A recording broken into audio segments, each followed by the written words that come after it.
Hello guys, 2 ദിവസത്തെ അതിശക്തമായ medication ഒന്ന് പുറത്തോട്ടിറങ്ങിയപ്പോൾ കണ്ട കാഴ്ചകളാണ് ഇന്നത്തെ വീഡിയോയിൽ ഉൾപ്പെടുത്തിയിരിക്കുന്നത്. പുറത്തോട്ടിറങ്ങിയപ്പോൾ തന്നെ ഈ നിലവനായ ഓട്ടോച്ചട്ട ശുദ്ധജലം കൊണ്ട് നമ്മളെ കൈയും കാലും കഴിവി തന്നു. ഒരാളെ ശല്യപ്പെടുത്തുക.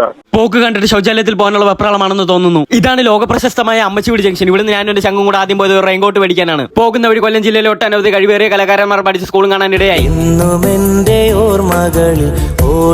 അങ്ങനെ നമ്മൾ കടയിലെത്തി അത്യാവശ്യം ക്വാളിറ്റി ഉള്ള റെയിൻകോട്ട് നോക്കി തന്നെ എടുത്തു. വിലയാണെങ്കിൽ 600 രൂപ. നമുക്ക് ബാർഗനിങ് സ്കിൽ പണ്ടേ കൂടുതലായിക്കൊണ്ട് 600 രൂപ കൊടുത്ത് തന്നെ അതങ്ങ് മേടിച്ചു. അവിടുന്ന് നമ്മൾ നേരെ പോയത് നിരവധി വിപ്ലവങ്ങൾക്ക് പേരുകേട്ട കൊല്ലം ബീച്ചിലേക്കാണ്. ബീച്ചിലെത്തിയപ്പോൾ തന്നെ വേദനാജനകമായ കാഴ്ചകളാണ് കാണാൻ സാധിച്ചത്. എന്റെ ചങ്കിന്റെ ലൈഫിൽ നിന്ന് ഡിലീറ്റ് ചെയ്ത ഭാഗങ്ങൾ. നമ്മൾ പിന്നെ അതൊന്നും മൈൻഡ് ചെയ്ത് ഈ ചേട്ടന്മാർ പട്ടം പറത്തുന്നതും നോക്കി നിന്നു. മനസ്സിലുള്ള വശം ആരെങ്കിലും കടലിൽ കൊണ്ട് കലക്കിയിട്ടുണ്ടോ എന്ന് അറിയാൻ വേണ്ടി വെള്ളത്തിന്റെ സാമ്പിൾ ശേഖരിക്കുന്ന കാഴ്ചയാണ് നിങ്ങൾ കാണുന്നത്. അങ്ങനെ വിവിധ കാഴ്ചകൾ കണ്ട് നിൽക്കുമ്പോഴാണ് വെള്ളത്തിലൂടെ ഒരു സാധനം ഒരുക്കി വരുന്നത് നമ്മളെ ശ്രദ്ധയിൽപ്പെട്ടത്. കഴിഞ്ഞ ദിവസം കൊച്ചിയിൽ അപകടത്തിൽപ്പെട്ട കപ്പലിൽ നിന്നുള്ള കണ്ടെയ്നർ പതിയെ കടലിലോട്ട് അടുക്കുന്നുണ്ടായിരുന്നു. അങ്ങനെ കണ്ടെയ്നർ കടലിലേക്ക് അടുക്കുന്നതനുസരിച്ച് ആളുകളും അതിനടുത്തേക്ക് അടുത്തു തുടങ്ങി. നമ്മൾ ഈ ന്യൂസ് റിപ്പോർട്ടർമാരെ പിന്തുടർന്ന് കണ്ടെയ്നർ ലക്ഷ്യമാക്കി നടന്നു. അങ്ങനെ നടന്ന് കണ്ടെയ്നറിന് അടുത്തെത്തിയപ്പോൾ ഒരു ജാതിക്കുള്ള ആളുണ്ടായിരുന്നു. അങ്ങനെ മനോരമ റിപ്പോർട്ടറൊക്കെ സൈഡാക്കി അവിടെ പലരും സെൽഫി എടുക്കൽ ലൈവ് ഇടലൊക്കെ തുടങ്ങി. കണ്ടെയ്നറിലൊന്നും ഇല്ല എന്നറിഞ്ഞ് പലരും നിരാശയോടെ മടങ്ങുന്ന കാഴ്ചയാണ് നമുക്ക് പിന്നീട് കാണാൻ സാധിച്ചത്. എന്നിട്ടും വിശ്വാസം വരാത്ത ചിലർ രാത്രി കണ്ടെയ്നർ കുത്തി തുറക്കുന്നതിന് വേണ്ടിയുള്ള പദ്ധതികൾ തയ്യാറാക്കുന്നത് നമ്മൾ കേട്ടു. ഈ 2 ചേട്ടന്മാർ തന്നെയായിരുന്നു അവിടുത്തെ സ്റ്റാറുകൾ. കണ്ടെയ്നറോടൊപ്പം സെൽഫി ഫോട്ടോഷൂട്ടൊക്കെ നടത്തുന്നുണ്ടായിരുന്നു. എന്തൊക്കെയാണ് ഈ കൊച്ചു കേരളത്തിൽ സംഭവിക്കുന്നത്? അപ്പോൾ ഓക്കെ ഗൈസ്, ബാക്കി അടുത്ത വീഡിയോയിൽ.